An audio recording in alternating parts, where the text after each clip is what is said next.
कि जब हम शेल को फायर करते हैं ना तो इसको पीछे की तरफ, इस पूरे गन को पीछे की तरफ एक झटका लगता है। इस झटके को हम कहते हैं रिकॉइल। उसने अपने लेफ्ट हैंड से भी गन के स्टब को, ये जो बेस वाला पोर्शन है ना, इसको दबा के रखा है। ऐसा क्यों? Momentum before collision that is equal to momentum after collision, क्योंकि -8 मीटर पर सेकेंड। और आपको बताना है कि ये जो ट्रक है ये फॉरवर्ड कितने वेलोसिटी के साथ जाएगा। सभी बच्चों का एक बार फिर से स्वागत है लॉज ऑफ मोशन के 5वें लेक्चर में। और आज हम बात करने वाले हैं कंजर्वेशन ऑफ लीनियर मोमेंटम के बारे में। देखिए, दोनों प्रकार से हम इसको एनालाइज करेंगे। सेकंड लॉ ऑफ मोशन के जरिए भी हम तो ऑलरेडी सीख चुके हैं सेकंड लॉ ऑफ मोशन क्या होता है, और न्यूटन का तीसरा मोशन का नियम भी आप जानते हैं, third law of motion, every action has an equal and opposite reaction. इन दोनों के जरिए हम पहुंचने का प्रयास करेंगे इस कंजर्वेशन ऑफ लीनियर मोमेंटम तक। टेंशन मत लो, सब चीज, सारी बातें धीरे धीरे क्लियर होने लगेंगी। और ये सब अगर आप समझ जाते हैं, इसके बाद मैं आपको बताऊंगा कि आप अपना जीवन कैसे आसान बना सकते हैं इन इस कंसेप्ट को अप्लाई करके, कंजर्वेशन ऑफ लीनियर मोमेंटम को अप्लाई करके। ठीक है, ओके, तो शुरू करते हैं कहानी। अच्छा, एक और बात, सेशन के एंड में हम लोग कुछ क्या काफ़ी सारे एग्जाम्पल्स भी देखने वाले हैं, और बिल्कुल आपको मेरे साथ में उन एग्जाम्पल्स को बनाना है। अगर आप बना लेते हैं तो यकीन मानिए अगले 1 घंटे के अंदर आपके सारे कॉन्सेप्ट जो है कंजर्वेशन ऑफ लीनियर मोमेंटम से रिलेटेड, सारे बड़े ही दुरुस्त हो जाएंगे, बड़े ही स्ट्रांग हो जाएंगे। ठीक है, तो चालू करते हैं कहानी कंजर्वेशन ऑफ लीनियर मोमेंटम की। ओके, तो कुछ चित्र आपको दिखाता हूं मैं। तो आपको स्क्रीन पर भी जो दिखाई दे रहा है, इसको हम अंग्रेजी में कहते हैं कैनन। ठीक है, इसको हम कहते हैं कैनन। इसको आप चाहो तो कह सकते हो कि सर ये एक प्रकार का लार्ज कैलिबर गन है, लार्ज कैलिबर गन है। इसमें से जो शेल्स निकलते हैं ना, ये जो शेल्स निकलते हैं इसमें से, ये बहुत दूर जाके एनिमी टेरिटरी में गिरते हैं। राइट, एनिमी टेरिटरी, पूरा नहीं लिखते हैं, कॉन्सेप्ट को समझिए इसको। राइट, तो प्रोजेक्टाइल है ये एक प्रकार का, ये जो है ना, ये क्या है, एक प्रकार से प्रोजेक्टाइल। और प्रोजेक्टाइल की जो पूरी की पूरी काइनेमैटिक्स है, ये मैं आपको मोशन इन 2D में ऑलरेडी समझा चुका हूं। अब मैं आपको ये सब क्यों बता रहा हूं, यहां पे कंजर्वेशन ऑफ लीनियर मोमेंटम कैसे आएगा तो थोड़े देर में बताएंगे। अभी तो हम लोगों ने स्टेटमेंट भी नहीं पढ़ा है। अभी मैंने आपके दिमाग में एक प्रश्न डाल दिया है। वो प्रश्न ये है कि जब हम शेल को फायर करते हैं ना तो इसको पीछे की तरफ, इस पूरे गन को पीछे की तरफ एक झटका लगता है। इस झटके को हम कहते हैं रिकॉइल। और इस रिकॉइल की गति को कैसे कैलकुलेट किया जाता है, कहीं ना कहीं हमारा सेशन जो है ना इस दिशा में आगे बढ़ने वाला है। धीरे धीरे देखिए आप, और वीडियो की धीरे धीरे क्या देखोगे, स्पीड बढ़ा लो आप। मैं तो कहता हूं नीचे प्लेयर सेटिंग में जाके 1.25x कर लो। ओके, ये तो एक एग्जाम्पल है, और भी कुछ हैं, पुराने ज़माने के हैं। ठीक है, ओके, ये मूवी तो भाई मेरे ख्याल में काफ़ी लोगों ने देख रखी होगी, one of my favourite action movies, John Wick. 3 chapters देखना भाई इसके, और 4था चैप्टर आने वाला है 2021 में, वो भी ज़रूर देखना। एनीवे, आप देख सकते हो जॉन विक चाहता तो एक हाथ से इस गन को पकड़ सकता था। Right, he could have used only his right hand to hold the gun, but आप देख सकते हो यहाँ पे उसने अपने लेफ्ट हैंड से भी गन के स्टब को, ये जो बेस वाला पोर्शन है ना, इसको दबा के रखा है। ऐसा क्यों? जॉन विक ऐसा क्यों कर रहा है? राइट, तो इसके पीछे भी कहीं ना कहीं कंजर्वेशन ऑफ लीनियर मोमेंटम का प्रिंसिपल छुपा हुआ है। एक और प्रश्न आपके दिमाग में मैंने डाल दिया, इसका उत्तर भी अगले 15 से 20 मिनट में आपको मिल जाएगा, बिल्कुल टेंशन मत लो। राइट, और इसके कुछ न्यूमेरिकल्स भी हम लोग करने वाले हैं। ओके, ऑलराइट, और कुछ एग्जांपल्स हैं। एक और कैनन, ये तो मैंने आपको बताया ही, ये मेटल बॉल्स होते हैं, मेटल स्फीयर्स होते हैं, आप चाहो तो इनको कह सकते हो प्रोजेक्टाइल्स। इनको फायर किया जाता है यहाँ से, तो ये जो बॉल है ना बहुत दूर जा जाके गिरता है। ठीक, ओके, शेलिंग कैसी होती है, फायरिंग कैसी होती है, कुछ इस प्रकार से फायरिंग की जाती है। राइट, ध्यान से देखिए, यहां से बच्चों तो बेहतर होगा मैं एक दूसरे कलर से आपको समझाऊं, ब्लैक कलर। मान लीजिए यहां से शेल को फायर किया गया, ठीक है, ये कुछ इस टाइप से आगे गया। राइट, ये आगे जाके एनिमी टेरिटरी में गिरेगा। असल में होता क्या है, ये जो चक्के होते हैं ना, ये घूम जाते हैं कुछ इस प्रकार से, मतलब इसको पीछे की तरफ इसको झटका लगता है। ये जो लार्ज कैलिबर गन में जो कह रहा हूं, जिसको मैंने नाम दिया है, मैंने क्या, लोगों ने नाम दिया है कैनन का, इसको पीछे की तरफ हमेशा क्या लगता है, एक झटका सॉर्ट ऑफ लगता है। अब हिंदी में तो झटका ही कहते हैं, and English there is a proper word for it, this is what you call recoil. And the velocity of this recoil is exactly what we are interested in. और ये रिकॉइल होता क्यों है? The reason for this recoil is nothing but the concept of linear momentum. इसको हमको समझना है आज को। ये जो रिकॉइल की कहानी है ना, ये आपको बहुत जगह नजर आएगी। देखते हैं कैसे। चलो सबसे पहले तो आपको दिखाते हैं स्टेटमेंट, और बेहतर होगा अगर आपने मेरे पहले के वीडियोस देख रखे होंगे तो, क्योंकि सेकंड लॉ ऑफ मोशन और थर्ड लॉ ऑफ मोशन कहीं ना कहीं बहुत ही इंपॉर्टेंट है कंजर्वेशन ऑफ लीनियर मोमेंटम समझने के लिए। पहले तो स्टेटमेंट देखिए, और इस स्टेटमेंट में सबसे इंपॉर्टेंट पॉइंट ये, जब कोई एक्सटर्नल फोर्स नहीं लगता किसी भी सिस्टम में, राइट, किसी भी system of several interacting particles, ऐसी परिस्थिति में उसका लीनियर मोमेंटम जो रहता है वो कंजर्व्ड रहता है। तो मतलब ये है, अगर आप 12 बजे 12 PM पे मोमेंटम चेक करें, ठीक, अगर आप फिर 1 PM पे मोमेंटम चेक करें, ये दोनों वैल्यूज जो हैं सेम आएंगे। अगर यहां पे x आया है तो यहां पर भी x आएगा। अगर दोनों वैल्यूज सेम आए मतलब क्या होगा? मोमेंटम क्या रहेगा? हमेशा कंजर्व्ड रहेगा। अब हम इसको कैसे समझ सकते हैं, कैसे सेकंड लॉ के जरिए हम लोग इस रिलेशनशिप तक पहुंच सकते हैं, ये देखने वाली बात है। Momentum again is a vector quantity, ये हमेशा कांस्टेंट रहेगा, बट आपको ये याद रखना है कि एक्सटर्नल फोर्स उस सिस्टम में नहीं लगना चाहिए। एक्सटर्नल फोर्स अगर जीरो है तो उसका मोमेंटम कंजर्व्ड रहेगा, उसमें कोई बदलाव नहीं आएगा। समझे इसको? ठीक है, तो चलिए दो तरीके से समझेंगे, एक बार सेकंड लॉ से और एक बार थर्ड लॉ से। कहानी चालू करते हैं सेकंड लॉ से। ओके, ठीक है, सेकेंड लॉ से समझने के लिए मैंने एक छोटा सा एक डेमोन्स्ट्रेशन बनाया, आप इसको देखो। और मान लीजिए एक सिस्टम है, उस सिस्टम में बहुत सारे पार्टिकल्स हैं, बहुत सारे पार्टिकल्स हैं, ठीक है, कुछ ऐसा, और ये सारे के सारे मोशन में, right, they are in motion. तो मैंने एक फोटोग्राफ ले लिया, फोटो खींच लिया, और मान लीजिए जब मैंने फोटो खींचा था तब स्टॉप वॉच, ये मैं यहाँ पे एक स्टॉप वॉच बना देता हूँ कुछ इस प्रकार से। स्टॉप वॉच में जो टाइम था वो था t, ठीक, ये यहाँ पे 0 रहता है, यहाँ पे स्टॉप वॉच में जो टाइम था वो t था। कुछ देर बाद, बहुत ही छोटे समय के बाद, मैंने एक और फोटो लिया, तो मैंने देखा कि ये जो ऑब्जेक्ट है ना वो यहाँ पे कहीं आ गया, वो आपको इधर दिखाई देगा। m1 वाला जो मास था वो यहाँ पे कहीं आ गया, ठीक है। ये सारे के सारे यूनिफॉर्म मोशन कर रहे हैं, ऐसा आप मान के चलिए। ओके, तो जो m4 है वो भी थोड़ा आगे खिसक गया इस तरफ, जो m5 है वो भी थोड़ा आगे खिसक गया, m6 जो है वो भी थोड़ा सा आगे गया। आपको दिख रहा है ना, यहाँ पे पीछे की तरफ डंडी छोटी है, यहाँ पे पीछे की तरफ डंडी बड़ी है। अब बात को समझो। तो मैंने एक और फोटो ले लिया, तो मैंने कहा कि यार अब मैं जरा स्टॉप वॉच देखता हूँ। तो स्टॉप वॉच में इस बार जो मुझे टाइम पता चला वो था t+dt। बच्चों इस बात को समझें, ये दो टाइमिंग्स हैं। अगर कोई पूछे कि कितना समय बीता इन दोनों के बीच में, तो आप बोलोगे सर सिर्फ dt टाइम बीता, ठीक है, ये होगा कॉन्सेप्ट। अब हम कैसे आगे बढ़ सकते हैं, यहां से हम कंजर्वेशन ऑफ लीनियर मोमेंटम तक कैसे आगे बढ़ सकते हैं, ये हमें सोचना है। तो ये जो पहला केस रहेगा ये रहेगा from second law of motion. चलिए इसको सीखते हैं। देखिए बच्चों, सेकंड लॉ ऑफ मोशन से आप ये जानते हैं कि फोर्स लगता है तो मोमेंटम में चेंज आता है। सीधी सी बात है, फोर्स लगा तो मोमेंटम में चेंज आया। आप ऐसा भी बोल सकते हो कि सर अगर मोमेंटम में बदलाव आ रहा है मतलब उसके वेलोसिटी में चेंज आ रहा है, ठीक है। मैं ये मान के चल रहा हूं मास कांस्टेंट है, हालांकि मास भी चेंज हो सकता है। रॉकेट इक्वेशन पढ़ाएंगे आने वाले लेक्चर में, आपको समझ में आएगा, ठीक। अगर मोमेंटम में बदलाव आया तो फोर्स लगा, अगर फोर्स लगा तो मोमेंटम में बदलाव आया, दोनों बातें सही हैं, राइट। अब सेकेंड लॉ ऑफ मोशन से हम क्या जानते हैं? देखिए, हम ये जानते हैं कि एक्सटर्नल फोर्स जो है ये बराबर होता है rate of change of momentum के, तो dp/dt हो जाएगा, ये होता है। अब आपको पता है, आपने जो केस लिया है यहां पे कोई भी एक्सटर्नल फोर्स नहीं लग रहा है। आप चाहो तो यहां पे बना सकते हो कि यहां पर बाहर से कोई भी एक्सटर्नल फोर्स नहीं लग रहा है, ये कितना है? 0 है। अगर आप ऐसा करते हो तो ये 0 हो जाएगा, तो आप बोल सकते हो कि सर dp कितना हो जाएगा? 0 हो जाएगा। अब आप जानते हो कि भाई differentiation of a constant is 0, differentiation of a constant is 0, तो जाहिर सी बात है यहां पे वो कांस्टेंट कौन है? Linear momentum.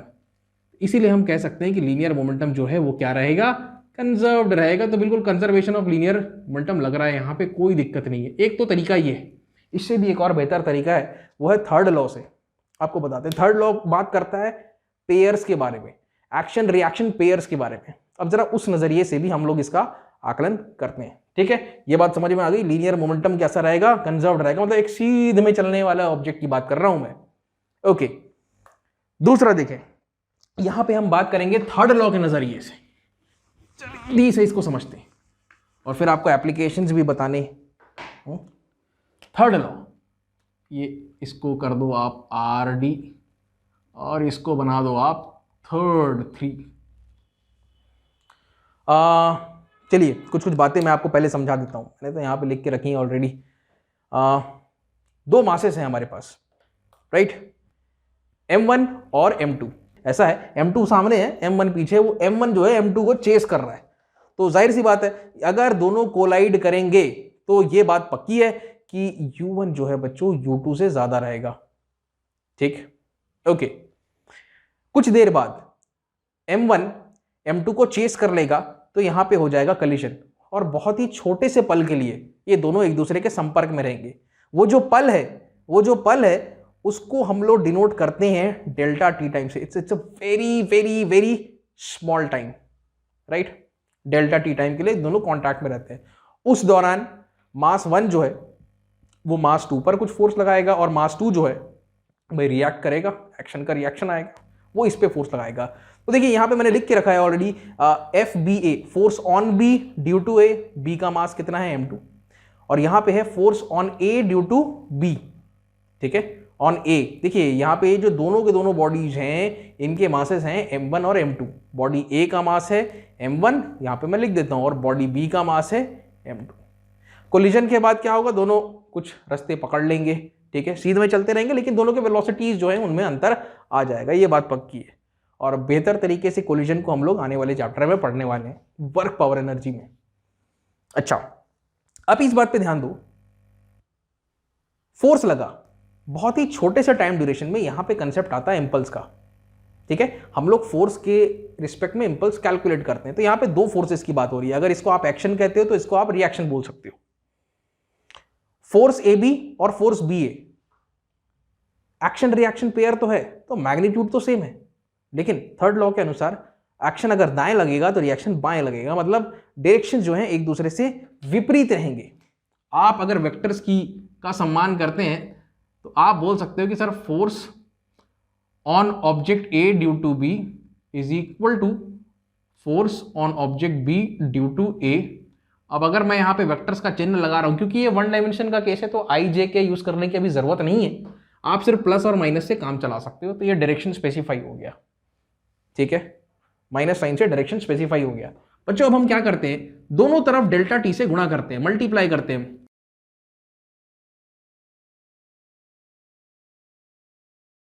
मल्टीप्लाई करने से बहुत बढ़िया बात निकल करके आती है। देखिए इस मल्टीप्लिकेशन को आप जानते हैं, फोर्स मल्टीप्लाइड बाय टाइम।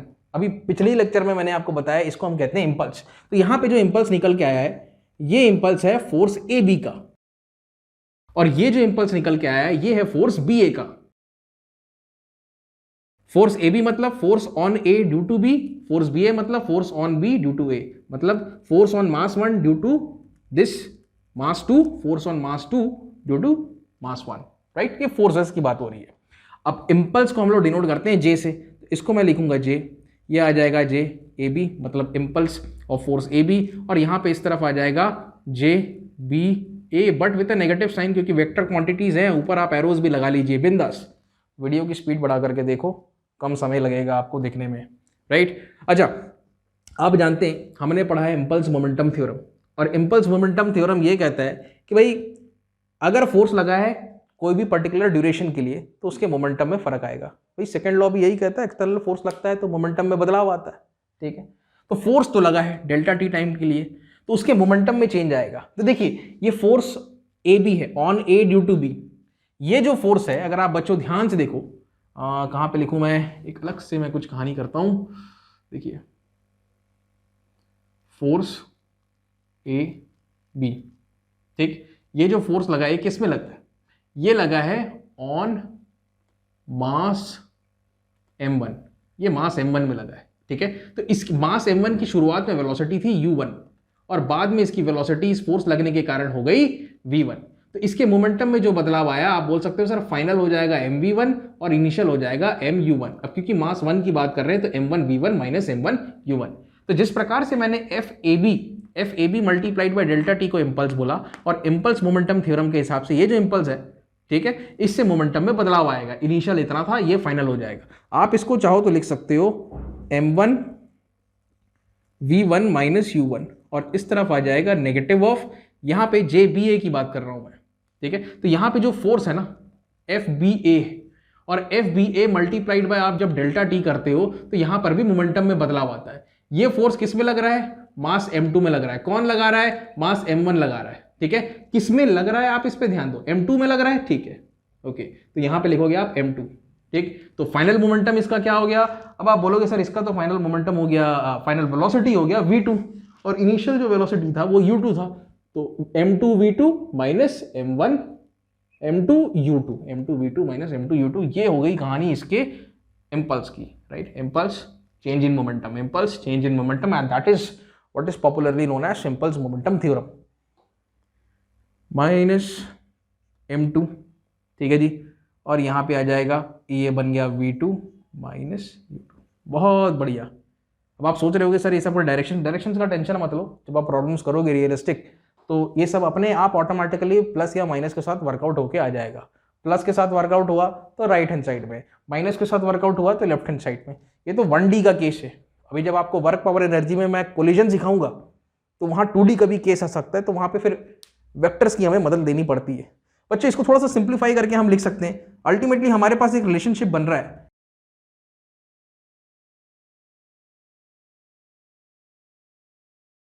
अब हमें यह सोचना है कि इससे हमें समझ में क्या आता है।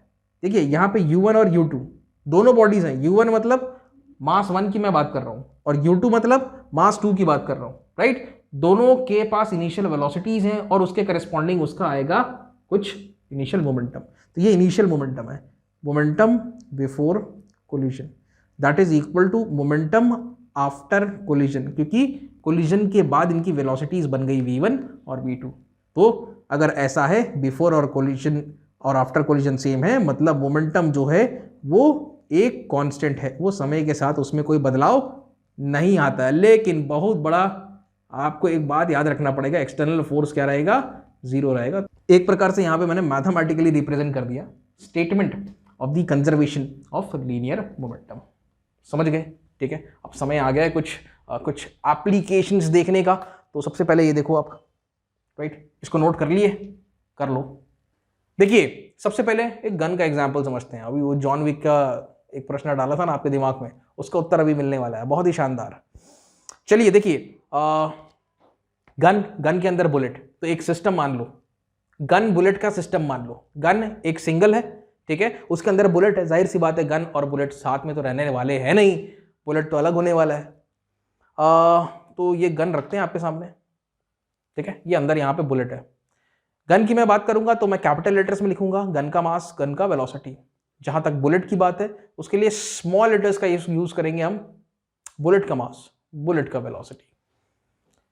इस गन बुलेट सिस्टम का अगर हम मोमेंटम लिखने जाएं तो ये होगा momentum of gun, momentum of bullet, दोनों को टोटल कर दो, ये गन बुलेट सिस्टम का मोमेंटम रहेगा एट एनी टाइम, राइट। अब फायर के पहले की कहानी, फायर के बाद की कहानी, इसे हमें अच्छे से समझना है। तो फायर के पहले की कहानी, ना बुलेट के पास कोई वेलोसिटी है, ना इस गन के पास कोई वेलोसिटी है, तो दोनों वेलोसिटीज में 0 0 प्लग इन कर दो। बिफोर फायरिंग ये जो मोमेंटम आएगा 0 आएगा। फायरिंग के बाद क्या होता है? फायरिंग के बाद की कहानी कुछ ऐसी है बच्चों, ये यहां पे ये बुलेट तो आगे बढ़ गया, ठीक है। अब देखें, बुलेट के पास जो वेलोसिटी है वो है स्मॉल v, और गन को ना आप अगर गन से बुलेट फायर भी करोगे ना, आपको एक झटका लगता है पीछे की तरफ, राइट। सो दिस झटका is exactly what is known as recoil, right. और ये वेलोसिटी रिकॉइल की कितनी होती है, this is exactly what we are interested in, इसे हम कैलकुलेट करना चाहते हैं। बिल्कुल कर सकते हैं, यहां पर भी आपको मोमेंटम वाला फंडा लगाना है। तो देखिए v के जगह आप v रखो, कैपिटल V के जगह आप v रखो बेसिकली, ओके। अब यहां पे आप सोच रहे हो कि सर यहां पे आप -v क्यों रखे हो? क्योंकि देखिए आप मोमेंटम की बात कर रहे हो। मोमेंटम अपने आप में एक वेक्टर क्वांटिटी है, तो डायरेक्शन का सम्मान करना बहुत जरूरी है। दाएं तरफ जो भी है वो प्लस है, बाएं तरफ मतलब लेफ्ट हैंड साइड में जो भी है वो नेगेटिव है। हो गया। तो ये v जो है लेफ्ट हैंड साइड में है, इसको माइनस में लेना है, इसको पॉजिटिव लेना है। वैल्यूज प्लग इन करो, कहानी कुछ ऐसी आती है। अब देखिए बच्चों, आप जानते हैं momentum before any incident is equal to momentum after any incident. Momentum तो कंजर्व रहेगा, पहले की बात या बाद की बात हो। ओके, तो इन दोनों को इक्वेट कर दो, आपके पास एक बढ़िया रिलेशनशिप निकल करके आएगा। यहाँ पे मैंने बिफोर फायरिंग और ये आफ्टर फायरिंग ये वाला केस है। तो यहाँ पे ये जो वेलोसिटी निकल के आई है बच्चों, इसी को हम कहते हैं रिकॉइल। लिख देता हूं मैं, this velocity is exactly what is known as recoil. ठीक है, तो रिकॉइल जितना कम हो आपके लिए उतना अच्छा है। तो आपकी ये हड्डी जो है ना ब्रेक हो सकती है, अगर आप एक हाथ से अगर मारोगे तो दिक्कत हो सकती है। एनीवे, आपको बताएंगे कैसे शूट करते हैं, कैसे फायर करते हैं। कभी एनसीसी के कैंप्स जो है अटेंड करोगे तो वहाँ पे पूरी ट्रेनिंग दी जाती है, राइट। राइफल चलाना भी सिखाया जाता है। ओके, मेरे ख्याल में रिकॉइल तो आप समझ गए। अब एक और एग्जाम्पल, जॉन विक को वापस से पिक्चर में लाते हैं। ये रहा, देखिए, When firing a bullet, the gun should be held tight to the shoulder। मतलब कंधा में, यहाँ पे ना फ्लैशी पोर्शन रहता है कंधे में। तो मान लीजिए AK-47 आप अगर चला रहे हैं तो उसका जो सबसे पीछे वाला बैक वाला पोर्शन रहेगा ना, उसको यहाँ पे टिका के रखने बोलते हैं। क्या होगा कि जब आप फायर करोगे तो बुलेट तो आगे निकलेगा बहुत तेजी से, आपको पीछे रिकॉइल लगेगा, गन पीछे झटका लेगा। वो झटके को एब्जॉर्ब करना बहुत जरूरी है। अगर यहाँ ये कॉलर बोन में लगा दोगे आप तो ये बोन टूट भी सकता है, बड़ी दिक्कत में आ सकते हो। तो इस फ्लैशी पोर्शन में ही टिका के रखना गन को, ठीक है। तो उसका जो इफेक्ट है, इंपैक्ट है, उसको आप एब्जॉर्ब कर पाओगे। देखिए एग्जांपल से समझो, सबसे पहले तो इस एग्जांपल को समझो। और यार पेन का कलर चेंज करना पड़ेगा। ओके, तो बहुत खतरनाक सीन चल रहा है यहाँ पे जॉन विक का, है, लाशें बिछ रही हैं। आप देखो, जॉन विक चाहता तो गन को एक हाथ से पकड़ सकता था, राइट, लेकिन उसने यहाँ पे कुछ ऐसा सपोर्ट देख रखा है। वाई? सोच के देखो ऐसा सपोर्ट क्यों है, सोच के देखो आप। देखिए सिर्फ अगर गन और बुलेट की मैं बात करूंगा, तो यहां पे मेरे को पता है कि रिकॉइल मुझे जो मिलता है वो होता है छोटा m बाय कैपिटल M और ये छोटा v। ठीक है, मैं बच्चों बात कर रहा हूं, ये बुलेट की वेलोसिटी है और ये गन के रिकॉइल है, मतलब गन को पीछे जो झटका लगता है उसकी बात कर रहा हूं। सिर्फ अगर हम गन के और बुलेट सिस्टम की बात करें तो यहाँ पे बुलेट का मास रखना है, यहाँ पे गन का मास रखना है, खेल खत्म हो जाएगा, ये रिकॉइल मिल जाएगा। आप सोचो अगर कोई जुगाड़ हम लगाएं, इस मास को हम बढ़ा पाएं, अगर इस मास को बढ़ा पाए तो इस वेलोसिटी, इस झटके को हम कम कर सकते हैं, लिटरली कम कर सकते हैं। कैसे कम करेंगे? तो देखिए, पहली बात तो आप उसको हाथ में जब पकड़ते हैं, जब आप सिर्फ राइट हैंड से होल्ड करके रखा है आपने, तो आपके आधा बॉडी जो है वो उसका हिस्सा बन जाएगा। ये आपका जो आधा बॉडी है वो पूरा इसका हिस्सा बन जाता है। लेकिन जब आप उसको राइट हैंड से भी पकड़ते हैं, सपोर्ट देते हैं, तो ये पूरा का पूरा आपका जो शरीर है उसका मास भी इंक्लूड हो जाता है। तो असल में यहाँ पे पहले क्या होता था, मास ऑफ गन होता था, लेकिन यहाँ पे मास ऑफ क्या आ गया, जॉन विक भी आ गया साथ में। ठीक है, तो डिनोमिनेटर क्या है, डिनोमिनेटर बढ़ गया। सीधी सी बात है, अगर डिनोमिनेटर यहाँ पे बढ़ जाएगा, यहाँ पे मास बढ़ जाएगा, तो आपका जो वेलोसिटी होगा, इस वेलोसिटी जिसको कि हम रिकॉइल कहते हैं, ये बहुत कम हो जाएगा। इससे बढ़िया तरीका नहीं है समझाने का, मेरे ख्याल में तुम लोग समझ गए। ठीक, एक और एग्जांपल देखो, ये जो यहाँ पे लिखा है ना टाइट टू दी शोल्डर, ऐसा क्यों लिखा हुआ है, तो जॉन विक आपको बताएंगे। ये एग्जांपल देखिए अब आप, ठीक है, इसको सबसे पहले हटाओ यार। ओके, देखिए उसने शोल्डर में लगा के रखा है। क्यों लगा के रखा है? दोनों हाथ से तो पकड़ा ही है। ठीक है, तो जब मोमेंटम का कैलकुलेशन होगा, ये जो रिकॉइल आप जब निकालोगे, छोटा m बाय कैपिटल M, ठीक है, इनटू ये तो होगी बुलेट की वेलोसिटी। लेकिन यहां जो मास आएगा ना, यहां पे मास गन का भी होगा, यहां पे मास जॉन विक का भी होगा, पूरा का पूरा उसका शरीर भी आएगा पिक्चर में। तो वो वैसे तो बहुत कम हो जाएगा, ये तो बढ़ जाएगा, वेलोसिटी बहुत कम हो जाएगा, लेकिन फिर भी कुछ ना कुछ झटका तो उसको लगेगा भाई पीछे से, राइट। गन कुछ ना कुछ झटका तो लगेगा जैसे ही वो फायर करेगा, उस झटके को एब्जॉर्ब करते भी आना चाहिए। तो ये बड़ी गन्स होती हैं, आप उसको ऐसे चलाओगे ना, वो सलमान खान को देखोगे मूवीज में, वो वैसे नहीं होती कहानी। असल में जो गन की ट्रेनिंग होती है ना, बड़े उसको एक्यूरेटली गन को ऑपरेट करना पड़ता है, इतना आसान नहीं होता है जो बॉलीवुड में दिखाता है, राइट। एनीवे, उस झटके को एब्जॉर्ब करने के लिए यहाँ पे थोड़ा सा फ्लैशी पोर्शन दिया है ऊपर वाले ने हमें, राइट। तो आप गन के जो सबसे पीछे बैक वाला पोर्शन है उसको यहाँ पे लगा के रखो, यकीन माने कुछ नहीं होगा। ठीक है, लेकिन यहाँ इस बोन पे के आसपास मत रखना भाई, ये बोन के आसपास रखोगे तो दिक्कत हो सकती है। Okay, one more example. ये जो भाई साहब हैं ये छलांग लगा रहे हैं, अगेन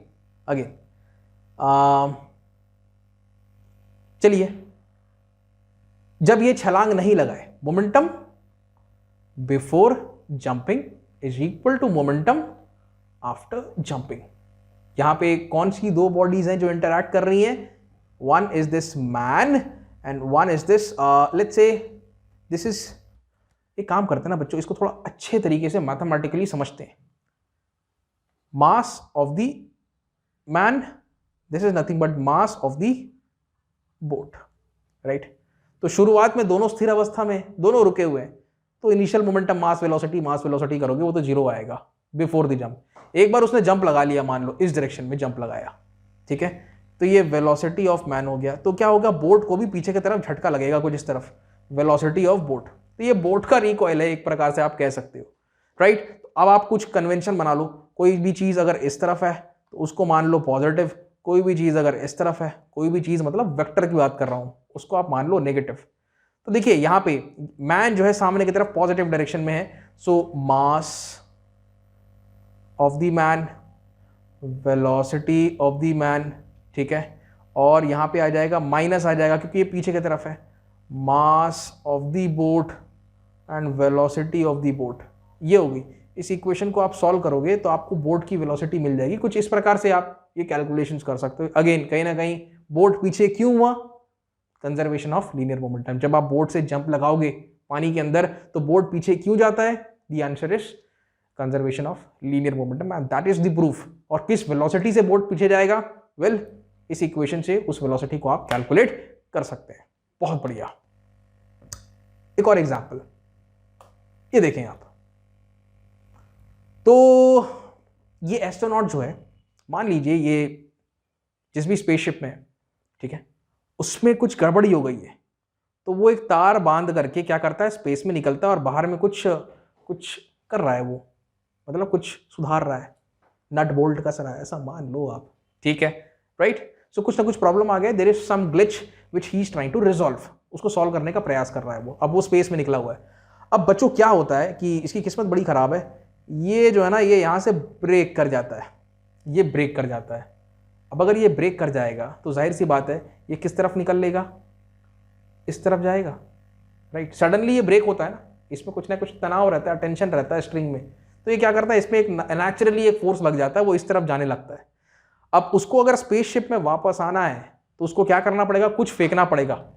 अगर उसको आना इस तरफ है, लेफ्ट हैंड साइड में आना है, तो उसको राइट हैंड साइड में कुछ फेंकना पड़ेगा। अगर उसने राइट हैंड साइड में मान लीजिए अपना हेलमेट निकाल के फेंक दिया, ठीक है, इसका हेलमेट मैं बनाता हूं, ये हेलमेट है, अगर उसने हेलमेट निकाल के फेंक दिया राइट हैंड साइड में, ठीक है, कुछ वेलोसिटी v से, तो उसको पीछे की तरफ एक झटका लग जाएगा, उसका वेलोसिटी रहेगा v, और उस वेलोसिटी के सहारे वो धीरे धीरे धीरे धीरे धीरे धीरे धीरे वापस स्पेसशिप के अंदर आ सकता है, राइट। ओके, तो कुछ इस प्रकार की कहानी होती है। All right, again what is the principle working over here? It's the conservation of linear momentum. एक और एग्जांपल देखो आप, रॉकेट्स एंड जेट प्लेन्स, बहुत बढ़िया एग्जांपल है, फोटो दिखाते हैं आपको। जाहिर सी बात है ये यहाँ गए ऊपर, थर्ड लॉ ऑफ मोशन भी समझ में आ रहा है हमको, और यहाँ पर भी कंजर्वेशन ऑफ लीनियर मोमेंटम है। पहले क्या था भाई? जब रॉकेट में यहाँ पे कंबशन नहीं हुआ था, यहाँ पे जब फ्यूल नहीं जल रहा था, रॉकेट को स्विच ऑन नहीं किया गया था, तब momentum of the rocket before launch is equal to momentum of the rocket after launch. After launch क्या हुआ? यहाँ पे गैसेस निकलने लगी, mass of exhaust gases, right. और यहाँ पे ठीक है, सीधी सी बात है, यहाँ पे इसको प्रपल्जन मिलता है ऊपर की तरफ, न्यूटन का तीसरा नियम लगता है। तो कहीं ना कहीं हम वर्क कर रहे हैं कंजर्वेशन ऑफ लीनियर मोमेंटम के साथ में। ओके, एक तो ये, और भी बहुत सारे हैं यहाँ पीछे से, right, something like this. So these are all perfect examples to understand the conservation of linear momentum. एक और केस बताता हूँ एक्सप्लोजन का, ठीक है, अभी आपको पढ़ाएंगे। दो ही चीज तो हम लोग देखते हैं, राइट, कोलिजन और एक्सप्लोजन्स। तो देखें, ये एक्सप्लोजन का केस है, ये एक बॉम्ब है, तो कुछ होता है अंदर, केमिकल लोचा, some sort of chemical reaction takes place and this explodes, something like this happens, right. तो एक पीस उसका इधर जाता है, एक पीस लेफ्ट में जाता है, एक पीस इस तरफ जाता है, एक इधर जाता है।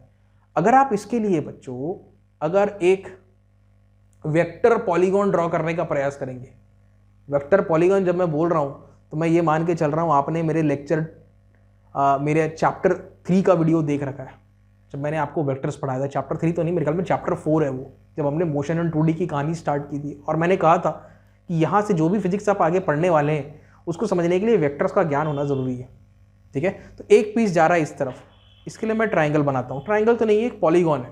फिर इसके लिए डायरेक्शन उस तरफ है, ये ऐसा बनेगा। इसका डायरेक्शन लेफ्ट हैंड साइड में है, ये ऐसा बनेगा। और इसका डायरेक्शन नीचे की तरफ है, ये ऐसा बनेगा। आप हमेशा देखोगे ये कैसा बनेगा, ये एक क्लोज्ड पॉलीगॉन हमेशा बनेगा। मतलब रिजल्टेंट वेक्टर नहीं आएगा आपके पास। 4 वेक्टर है तो 5वां रिजल्टेंट नहीं आएगा, ठीक, 4 के 4 ही रहेंगे, रिजल्टेंट आएगा ही नहीं। तो एक प्रकार से आप कह सकते हो रिजल्टेंट कितना है, 0 है। इसका भी यही मतलब है, momentum before explosion is equal to momentum after explosion. मेरे ख्याल में काफी सारी बातें हो गई सेकेंड लॉ ऑफ मोशन के नजरिए से, और थर्ड के नजरिए से मैंने आपको मोमेंटम के कंजर्वेशन को समझा दिया, एप्लीकेशंस बता दिए। अब समय आ गया है कुछ शानदार न्यूमेरिकल्स बनाने का, तो चलिए शुरुआत करते हैं। एग्जाम्पल 1, यहां पे हम लोग बात कर रहे हैं एक शेल की। शेल का मास हमें दे रखा है 30 kg का, और ये फ्लाई कर रहा है 48 मीटर पर सेकेंड पे, ठीक है। कुछ देर बाद ये शेल एक्सप्लोड करता है, जाहिर सी बात है शेल का काम ही वही है, एक्सप्लोड करना। और 2 हिस्सों में बंटता है वो। एक हिस्सा 18 किलो का जो रहता है वो वहीं पे रुक जाता है, एग्जैक्टली वहीं पे रुक जाता है। जो दूसरा हिस्सा है इट फ्लाइज ऑन। ओके, जाहिर सी बात है, देखिए इसका टोटल मास है 30 kg, उसमें से 18 किलो का हिस्सा वहीं पे रुक जाता है। तो जो बचा हुआ हिस्सा है वो 12 किलो का, 30 में से 18 घटाओगे तो 12 किलो आएगा। ओके, और उसकी वेलोसिटी कितनी है बच्चों, ये हमें बतानी है। अब इस क्वेश्चन को कैसे हल करेंगे, चलिए बनाते हैं।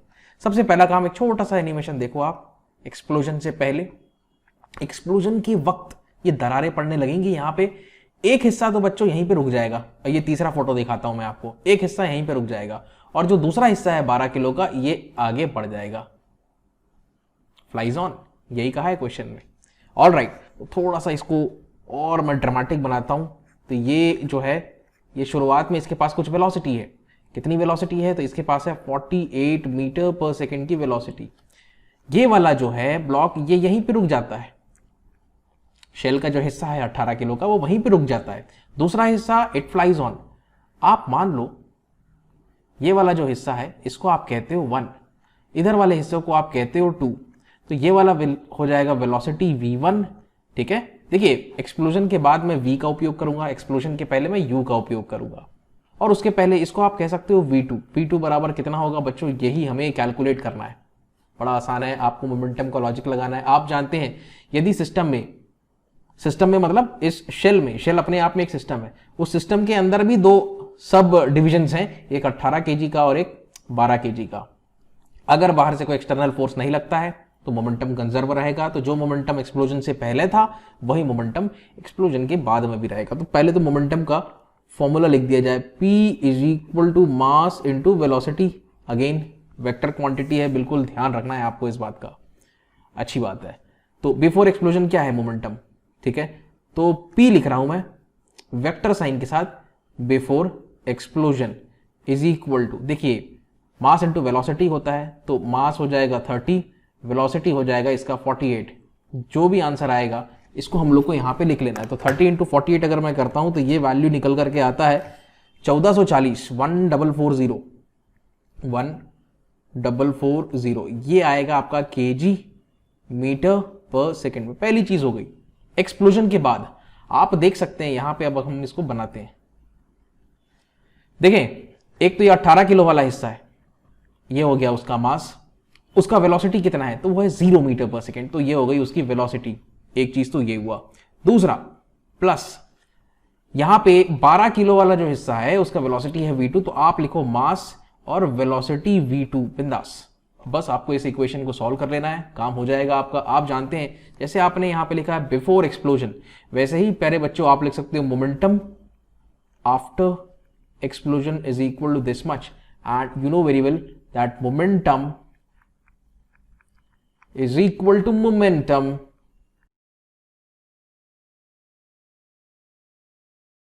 आप इसको सॉल्व करोगे तो V2 का वैल्यू आ जाएगा 120 मीटर पर सेकेंड। तो प्रैक्टिस के साथ आप अपना टाइम और कम कर सकते हो, राइट। एज अ टीचर मेरी रिस्पॉन्सिबिलिटी आपको हर एक बारीकी को अच्छे से समझाना। तो बस ये था conservation of linear momentum. Example 2, अब देख रहे हो कि बहुत सारे फोटोज खींचे हैं मैंने, तो चलो आपको समझाते हैं फोटोज को, ठीक है। एक काम करता हूं मैं, इस बार लाल रंग का उपयोग करते हैं। A car of mass 1000 kg। Okay, so पहले कार का हमको बच्चों मास दे रखा है 1000 kg, जिसकी स्पीड है 32 मीटर पर सेकेंड। बहुत बढ़िया। तो कार वाला समझ गए ना, ठीक, उसको होश नहीं है कि सामने कौन है ठीक है, सामने एक ट्रक चल रहा है 1000 kg का, उसको जाके पीछे से वो हिट कर देता है। ऑलराइट, बड़ी दिक्कत हो जानी है, उसकी जान खतरे में आएगी। कोलिजन के बाद क्या देखा गया? ओके, तो यहां पे कोलिजन हुआ। ऑलराइट, और कोलिजन के बाद क्या हुआ बच्चों? देखिए, कार जो है अपनी नॉर्मल पोजीशन से पीछे चला गया और ट्रक जो है थोड़ा आगे और बढ़ गया। ओके, तो car bounces with a velocity of 8 metre पर second, right. This is very important, car bounces with a velocity of 8 metre पर सेकेंड। देखिए, ट्रक की भी वेलोसिटी हमें दे रखी है 4 मीटर पर सेकेंड। हमें बताना है velocity of truck after impact. चलो मैं आपको समझाता हूं। तो ये कार है, ठीक, ये कार है। कार की स्पीड हमें दे रखी है, मान लीजिए इनिशियली इंपैक्ट से पहले कार की स्पीड हमें दे रखी है 32 मीटर पर सेकेंड। बहुत ही बढ़िया। इसकी स्पीड बहुत कम है, ट्रक की कुछ खास नहीं है, राइट। मैं आपको लिख के बताता हूं। वैसे मैंने यहां पे अज्यूम कर लिया है, कहीं पर भी मैं अगर 1 लिखता हूं तो आप समझ जाना कार की बात हो रही है, कहीं पर भी अगर मैं 2 लिखता हूं आप समझ जाना ट्रक की बात हो रही है। ट्रक का स्पीड हमें दे रखा है, तो ये मैं लिख रहा हूं U2, राइट, घटने से पहले। ओके, तो इसका मास है 8000 और इसका स्पीड है 4 मीटर पर सेकेंड। कार के मुकाबले कम है भाई, इसकी स्पीड ज्यादा है, इसलिए it will catch up with this. Okay, और वो टकरा जाएगा। तो यहां पे टकरा गया, वो टकराने के बाद क्या होगा? वो बाउंस ऑफ करेगा, ये पीछे की तरफ जाएगा। तो यहाँ पे बच्चों कुछ साइन कन्वेंशन का भी हमें सहारा लेना पड़ेगा। वैसे तो वेक्टर्स की बात हम करेंगे, मोमेंटम पढ़ रहे हैं तो वेक्टर्स है तो साइन कन्वेंशन तो यूज करना ही है। ये 1D का क्वेश्चन है, इस तरफ प्लस रखो, इस तरफ माइनस रखो, बिंदास, कोई दिक्कत नहीं आनी है आपको, राइट।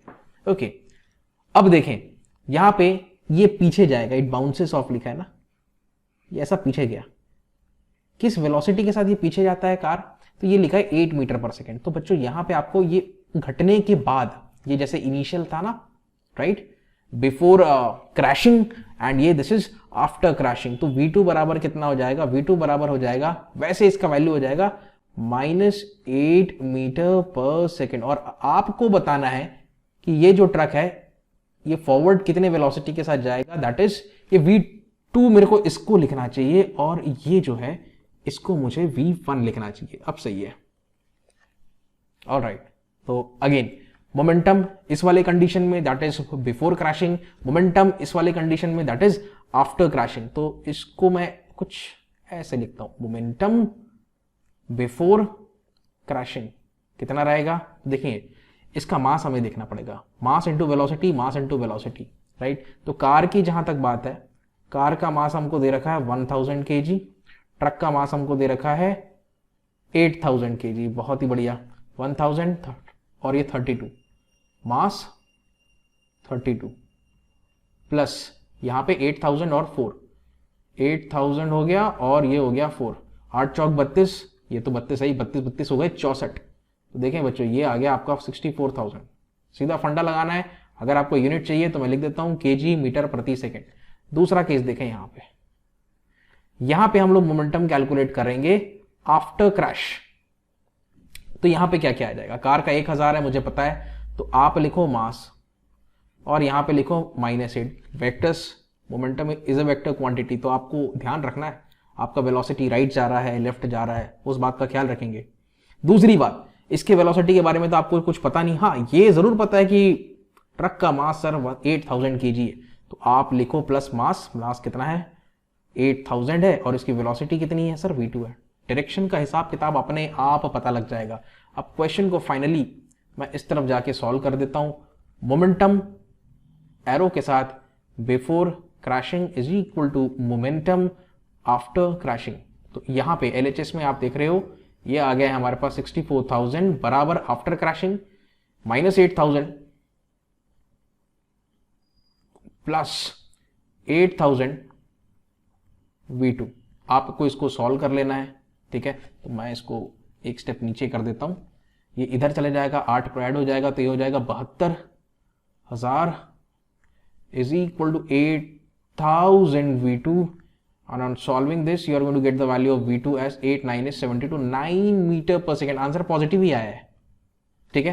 तो ये जो ट्रक है इस तरफ जाएगा किस वेलोसिटी के साथ, 9 मीटर पर सेकेंड के साथ। बस ये था कॉन्सेप्ट, समझ गए हो आप लोग। Okay, now example 3 happens to be very very interesting. Watch, पढ़ते हैं इसको सबसे पहले, और जो डेटा इंपॉर्टेंट है उनको मैं हाईलाइट करता हूं सबसे पहले। ओके, तो देखिए यहां पे बात हो रही है एक हंटर की, शिकारी। दिस इज अ शिकारी, right. So we are talking about a hunter who has a machine gun, और वो 50 ग्राम के बुलेट्स को फायर करता है, और बुलेट की वेलोसिटी जो होती है वो 150 मीटर पर सेकेंड है। एक 60 किलो का टाइगर, 60 किलो का टाइगर, यार टाइगर्स तो इससे हैवी रहते हैं, तो बड़ा हल्का टाइगर है। एनीवे, उसके ऊपर छलांग लगाता है, और भाई ये सब कुछ जो हो रहा है वो कांस्टेंट वेलोसिटी है, आप इस बात का ध्यान रखें, ठीक है, 10 मीटर पर सेकेंड का। How many bullets must the hunter fire into the tiger to stop him. तो शिकारी को कितनी गोलियां दागनी पड़ेंगी, राइट, टाइगर में, टाइगर के शरीर में, कि वो टाइगर जो है वो रुक जाए। अगेन कॉन्सेप्ट वही लगेगा यहां पे। देखिए दोनों ने एक दूसरे को देखा, स्पॉट किया, जैसी टाइगर ने इस शिकारी को देखा वो उसके तो आगे छलांग लगाएगा। उसके पहले जब स्पॉट नहीं किया था तब का मोमेंटम और स्पॉट करने के बाद का मोमेंटम, ये दोनों के दोनों सेम रहेंगे, राइट। सो बिफोर स्पॉटिंग, तो एक काम करता हूं मैं, यहां पे एक बुलेट बना देता हूं, ये कुछ इस प्रकार से एक बुलेट बना दिया मैंने, ये, ठीक है। बड़ी तेज है यार ये बुलेट, राइट, और ये बुलेट कितने की है, 150 मीटर पर सेकेंड, बहुत ही बढ़िया। और देखें बच्चों, जो भी वेलोसिटीज हैं अगर राइट हैंड साइड की तरफ पॉइंटेड हैं तो उनको आपको प्लस में लेना है, और वेलोसिटीज अगर लेफ्ट हैंड साइड की तरफ पॉइंटेड है उनको आपको माइनस में लेना है। तो जाहिर सी बात है इसका डायरेक्शन आपको पता है क्या है। ओके, एनीवे, यहां पे जिस सिस्टम की मैं बात करूंगा वो है बुलेट एंड टाइगर। देखिए गन से तो कोई फर्क पड़ ही नहीं रहा है, राइट। आपको जो सिस्टम कंसिडर करना है यहां पे वो है बुलेट और टाइगर का सिस्टम। तो आपको मोमेंटम सबसे पहले कैलकुलेट करना है बिफोर स्पॉटिंग, BS करके मैंने लिख दिया, मतलब बिफोर स्पॉटिंग। ओके, अच्छा, मान लीजिए यहां पे मैं छोटे m का अगर इस्तेमाल कर रहा हूं तो छोटे m का मतलब है मास ऑफ बुलेट, और अगर मैं बड़े m का इस्तेमाल कर रहा हूं तो बड़े m का मतलब है mass of tiger. Momentum before spotting, momentum after spotting, equations बनाएं और सॉल्व करें। आफ्टर स्पॉटिंग एक दूसरे को देख लेते हैं, आफ्टर स्पॉटिंग, बिफोर स्पॉटिंग। देखिए बुलेट की जहां तक बात है, जब एक दूसरे को देखा ही नहीं तो भाई कहां की गोली दागना, गोली तो आप चलाओगे नहीं ना, ट्रिगर दबाओगे ही नहीं। तो बुलेट का वैसे तो मास है सर m, तो यहां पे मैं रंग बदलता हूं, बुलेट का मास है सर m, बुलेट की वेलोसिटी है 0, ठीक है। शेर का मास है सर m, शेर की वेलोसिटी है 0। एक दूसरे को देखा ही नहीं तो एक दूसरे को अप्रोच क्यों करेंगे।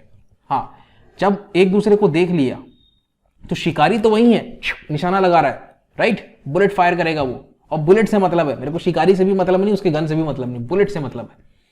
और मेरे को टाइगर से मतलब है, टाइगर कितने स्पीड के साथ आ रहा है। तो टाइगर जो है ना, टाइगर को भी थोड़ा सा मैं ड्रामेटिक इफेक्ट दे देता हूं। टाइगर ये जो है ये स्पीड इस तरफ है, और टाइगर की स्पीड जो है बच्चों वो इस तरफ है, ये टाइगर की स्पीड है, ये हमें दे रखी है, springs at him with a velocity of 10 meter पर सेकेंड। बहुत ही बढ़िया। तो अब देखें आपका काम आसान हो जाना है, मास of the bullet multiplied bye क्या आ जाएगा, वेलोसिटी ऑफ द बुलेट एक प्रकार से। तो मान लीजिए वेलोसिटी कितनी है, v है, ये जो लिखा हुआ है इसको मैं किससे डिनोट कर रहा हूं, छोटे v से लिख रहा हूं, और आपने ये जो लिखा हुआ है यहां पे इसको मैं डिनोट कर रहा हूं, मान लीजिए आप कैपिटल V से। अभी रखते हैं इक्वेशंस में सारी चीजें, ओके, देखते जाए। फिर से लिखते हैं, क्या लिखेंगे, किसी भी बुलेट का मोमेंटम कितना होगा, अगर एक बुलेट फायर हुआ तो उसका मास और उसका वेलोसिटी। अच्छा, अब देखें बच्चों यहां पे आप, टाइगर इस तरफ आ रहा है तो उसका वेलोसिटी आपको माइनस में लेना है, लेफ्ट में जा रहा है वो, साथ में टाइगर का मास भाई बहुत ज्यादा है, ये बहुत ज्यादा है टाइगर की वेलोसिटी। आप देखें, आप यहां पे वैल्यू तो प्लग इन कर दोगे, लेकिन इस पूरे मोमेंटम को आपको न्यूट्रलाइज करना है इस वैल्यू से, राइट। तो एक बुलेट से काम नहीं चलने वाला, आपको कितने बुलेट्स दागने पड़ेंगे, n बुलेट्स दागने पड़ेंगे। ध्यान से देखते रहिए, अभी क्वेश्चन में और भी बहुत सारी चीजें आपको समझ में आएंगी।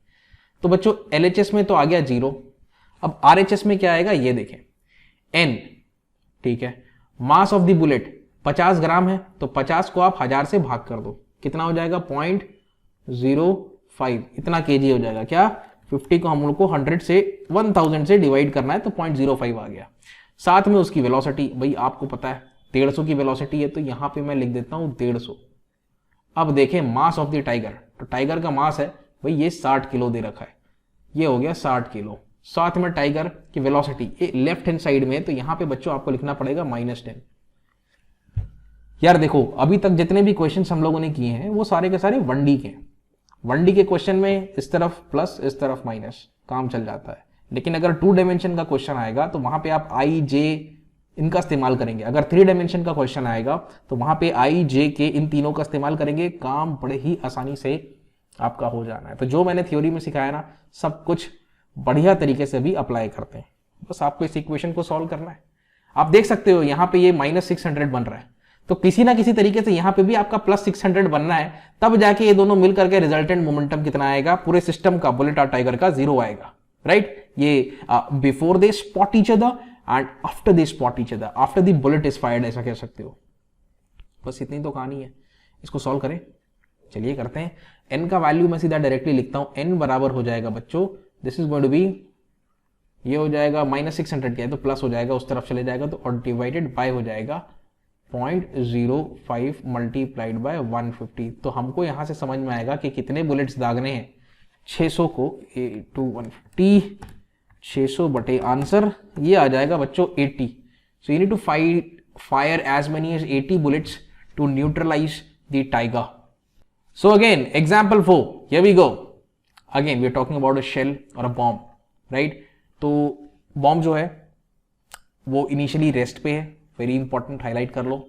वो 3 फ्रैगमेंट्स में टूटता है, उस तीनों फ्रैगमेंट के मास का प्रोपोर्शन हमको दे रखा है 1:1:3, ठीक है। उसमें से जो 2 इक्वल पीसेस है, मतलब 1:1 वाला जो हिसाब किताब है, वो फ्लाइज ऑफ इन इक्वल, क्या वो लिखा है, परपेंडिकुलर डायरेक्शंस। तो एक इधर गया तो दूसरा इधर गया, मतलब यहां पे बीच में 90 डिग्री का एंगल बना के गया।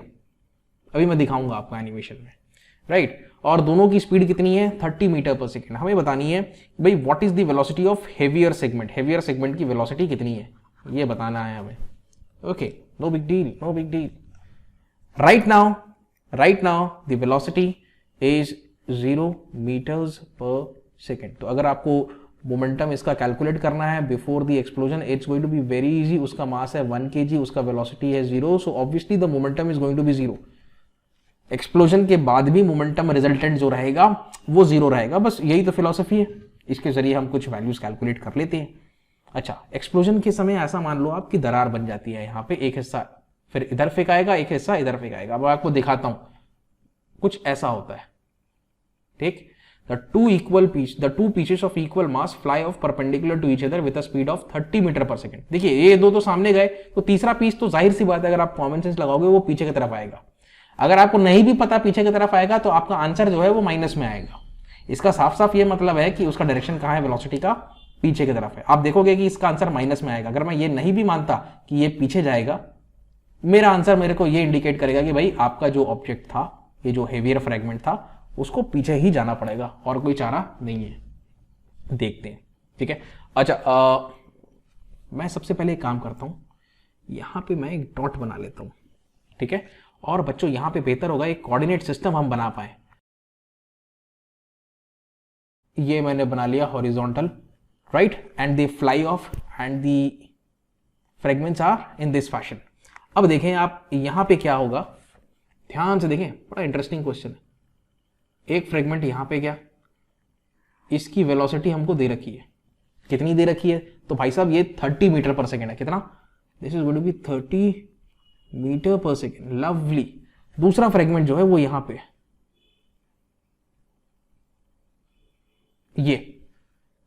ये जो फ्रेगमेंट है भाई, दोनों इक्वल फ्रेगमेंट्स हैं, इसका भी वेलोसिटी कितना है, तो भाई साहब ये भी 30 मीटर पर सेकेंड है, लवली।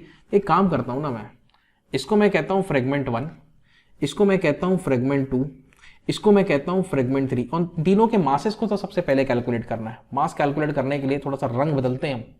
देखो 1:1:3 1:1:3 के रेशियो में दिया है।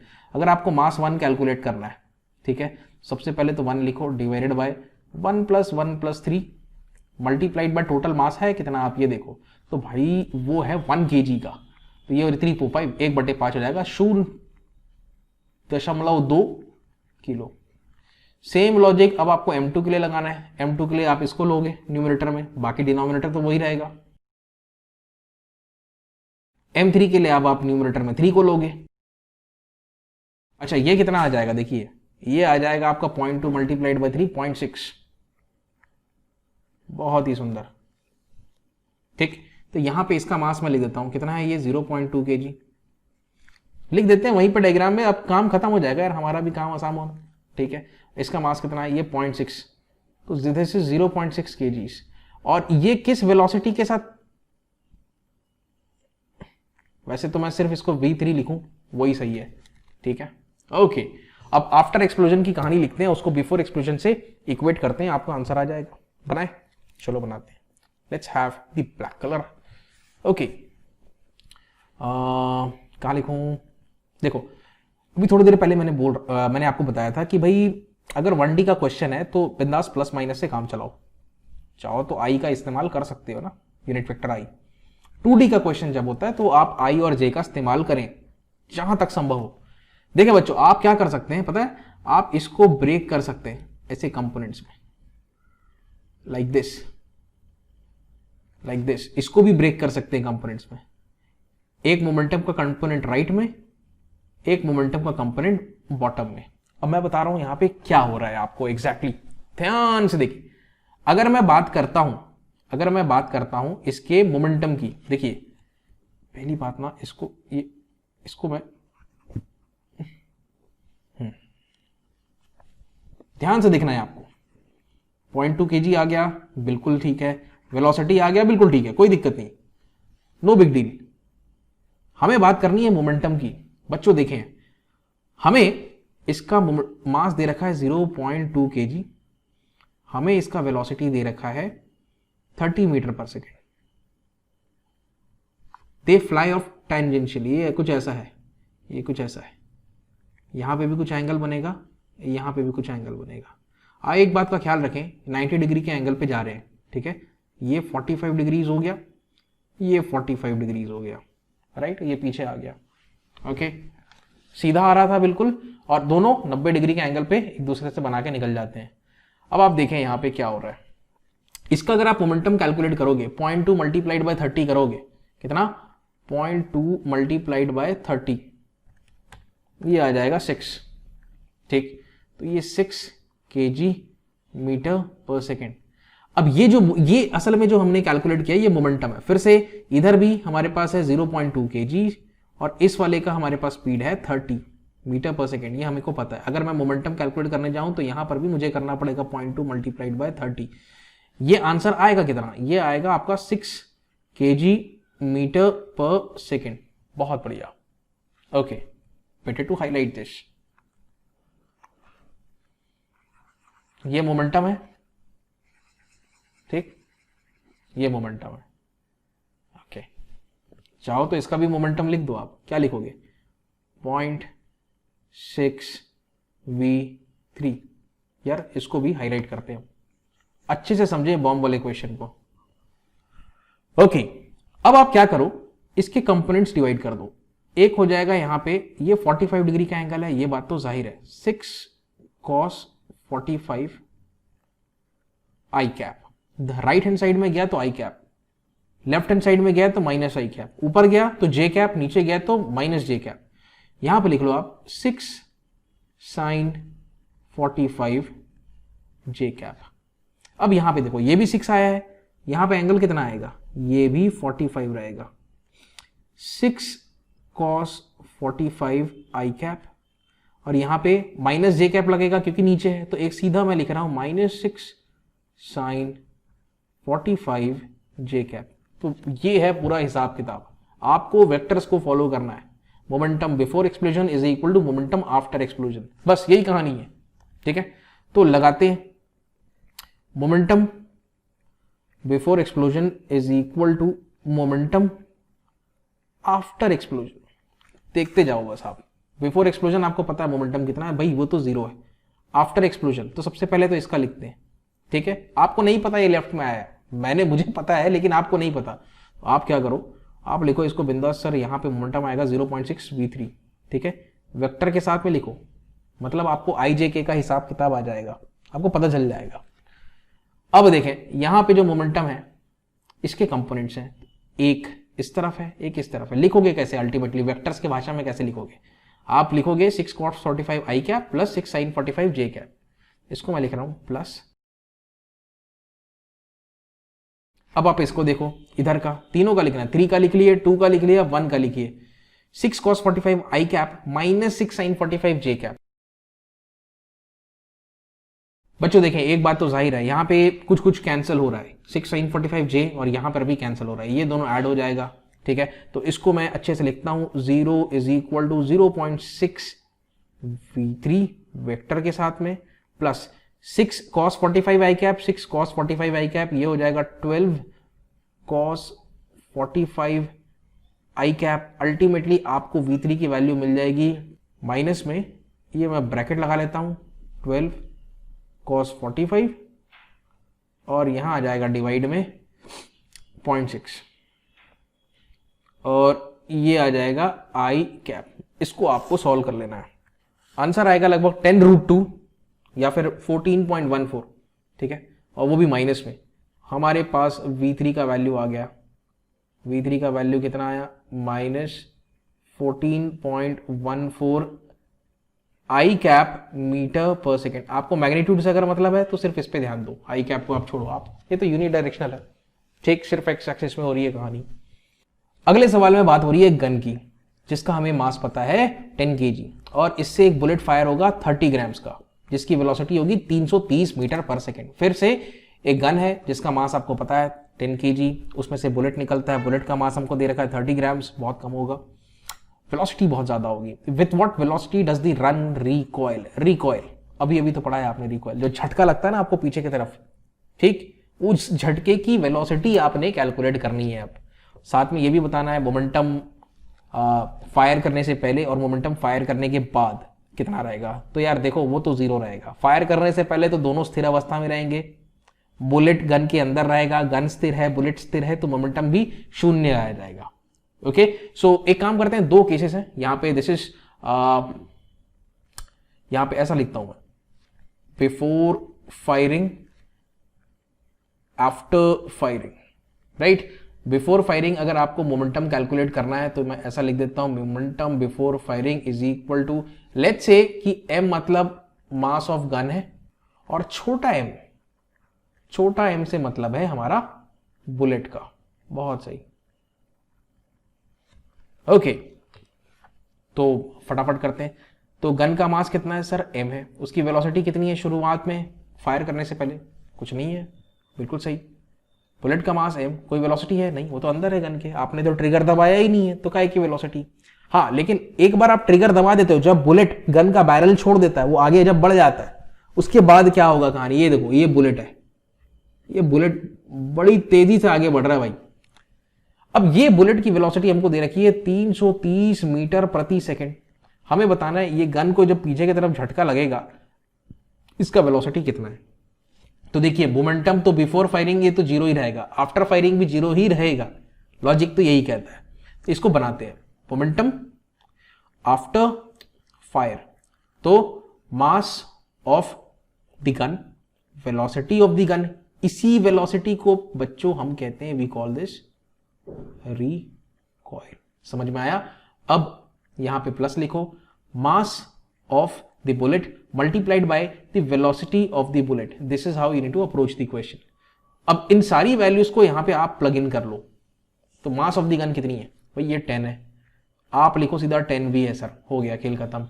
बुलेट सर 30 ग्राम, 30 ग्राम 30/1000 कर लो, किलो में आ जाएगा 0.3, और वेलोसिटी से गुणा करना है, वेलोसिटी कितना है, कहां जा रहा है सर, राइट में जा रहा है, तो याद रखो इस तरफ गया तो प्लस, लेफ्ट में गया तो माइनस, तो इस तरफ गया वेलोसिटी 330, तो यहाँ पे बच्चों यहाँ पे मुझे 330, खेल खत्म। ओके, अब आप इन दोनों को इक्वेट कर दो भाई, किन दोनों को इक्वेट कर दो, ये लो मैं हाईलाइट कर देता हूं, ये हो गया आफ्टर फायरिंग और बिफोर फायरिंग, ये लो इक्वेट कर दो, तो ये आ जाएगा 10v, ठीक है, और plus 0.03 multiplied by 330 is equal to 0। इसको सॉल्व करोगे तो आपका आंसर माइनस में आएगा, तो वेलोसिटी की वैल्यू आएगी माइनस में 0.99 मीटर पर सेकेंड। मतलब आपको जो झटका लगेगा यहाँ पे, ठीक है, राइफल को यहीं पे दबा के रखना, राइट, ये जो बेस है ना, राइट, ओके, तो ये पीछे जो झटका लगेगा 0.99 का लगेगा, खेल खत्म है।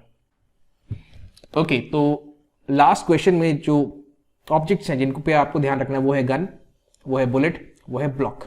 गन दिखा, ऑलराइट, बिफोर द फायरिंग, क्या बिफोर फायरिंग, छोटा सा लिख देता हूं, यहां पे क्या हुआ है, बुलेट संपर्क में आया ब्लॉक के, और यहां पर क्या हुआ है, बुलेट जब ब्लॉक के अंदर पेनिट्रेट कर जाता है, अंदर घुस जाता है, तो वो और ब्लॉक दोनों मिल करके एक साथ आगे बढ़ते हैं।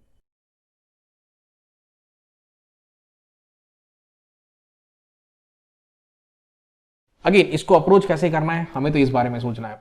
अब देखो, बुलेट का मास कितना है, 7 ग्राम्स, ठीक है, तो 7 ग्राम से तो भाई ये बहुत कम है, 0.007 kgs आप लिखो सीधा, हमें तो ऐसा यूनिट्स को फॉलो करना है। ये एक ब्लॉक के अंदर पेनिट्रेट होता है, तो देखिए जो बुलेट है उसको मैं m लिखूंगा, छोटा m लिखूंगा, और जो ब्लॉक है उसको मैं कैपिटल M से लिखूंगा। ब्लॉक का मास हमको दे रखा है 7 kgs, तो इसको लिखो आप 7 kgs।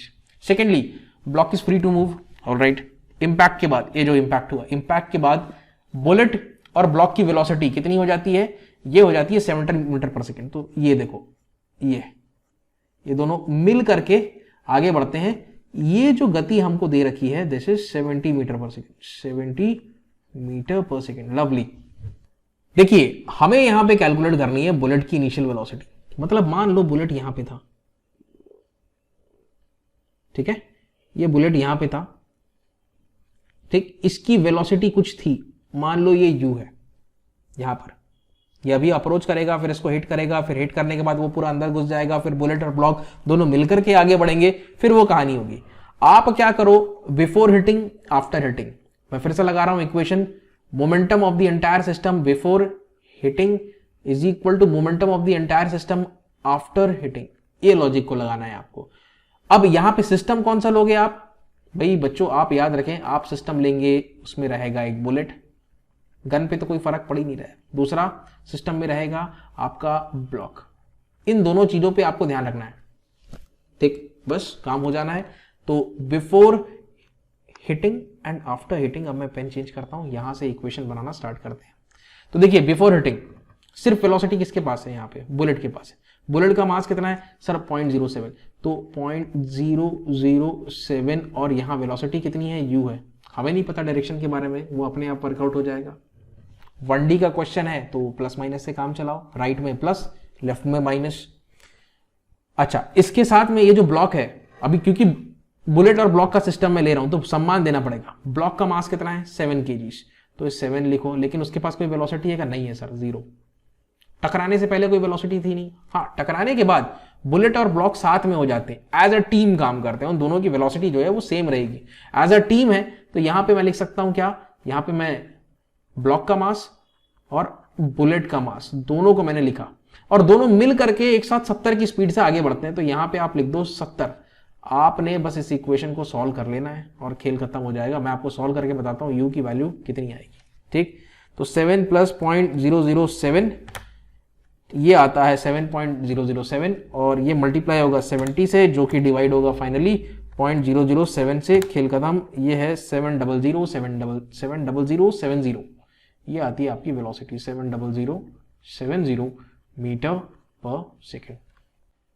तो बच्चों आज के लेक्चर में बस इतना ही, आने वाले लेक्चर्स में आपको रॉकेट इक्वेशन सिखाएंगे। तब तक के लिए take care, have a nice day, keep learning, keep watching and thank you.